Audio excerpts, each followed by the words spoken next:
నమస్తే మిత్రులారా, రోడ్లు పచ్చగా మారుతున్నాయి, కానీ ఈ పచ్చదనము మన ఆరోగ్యాన్ని, మన భవిష్యత్తుని మారుస్తుందని అనుకున్నారా? ఈ వేగంగా పెరిగే కోనోకార్పస్ చెట్లు నిజంగా మనకు మేలు చేస్తున్నాయా, లేదా పర్యావరణ సమస్యగా మారుతున్నాయా? ఒక్క రాత్రిలో పచ్చదనము, కానీ ఈ అద్భుతమైన చెట్లు వాస్తవానికి విదేశాల నుంచి దిగుమతి చేయబడ్డాయి.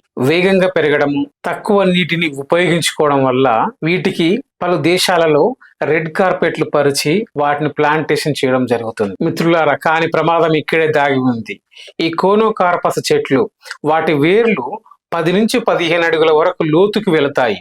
ఇలా లోతుకు వెళ్ళడం వల్ల భూగర్భ జలాలు త్వరగా ఎండిపోతాయి.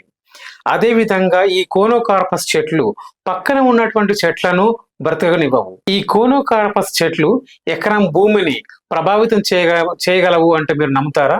మరింత భయంకరమైన విషయం ఏమిటంటే, ఈ కోనోకార్పస్ చెట్ల వలన శ్వాసకోశ సంబంధమైన వ్యాధులు వస్తాయి. అవి కూడా చిన్న పిల్లలు, పెద్దవాళ్ళ లోపల ఇవి మరింత ప్రభావం చూపుతున్నాయి. ఈ ప్రమాదాన్ని గుర్తించినటువంటి కొన్ని రాష్ట్రాలు, గుజరాత్, తెలంగాణ రాష్ట్రాలలో ఈ ప్లాంటేషన్ ని, కోనోకార్పస్ ప్లాంటేషన్ ని తగ్గించేశారు. అయితే ఇంతకు ముందే నాటినటువంటి ప్లాంట్లని మనం తీసేయాల్సిన అవసరం ఎంతైనా ఉంది మిత్రులారా. సిటీలలో చాలా గమనించాను, ఆ చెట్లను అలాగే ఉంచేశారు.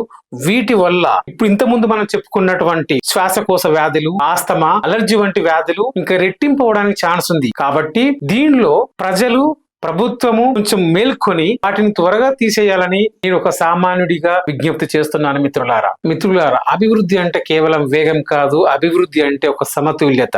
ఒక చెట్టుని ఎంచుకోవడం అంటే మన భవిష్యత్తుని ఎంచుకోవడం.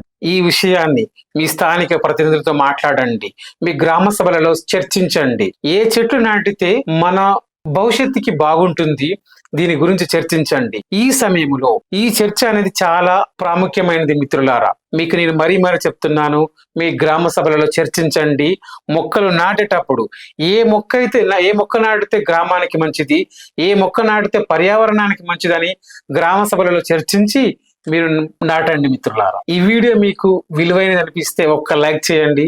మీరు చేసే లైకే 10 మందికి రీచ్ అయ్యేలా ఉంటుంది. ఈ కోనోకార్పస్ చెట్లు మీ గ్రామాలలో ఉన్నాయా? ఉంటే నాతో కామెంట్ రూపంలో పంచుకోండి. థ్యాంక్ యూ మిత్రులారా, ఉంటాను.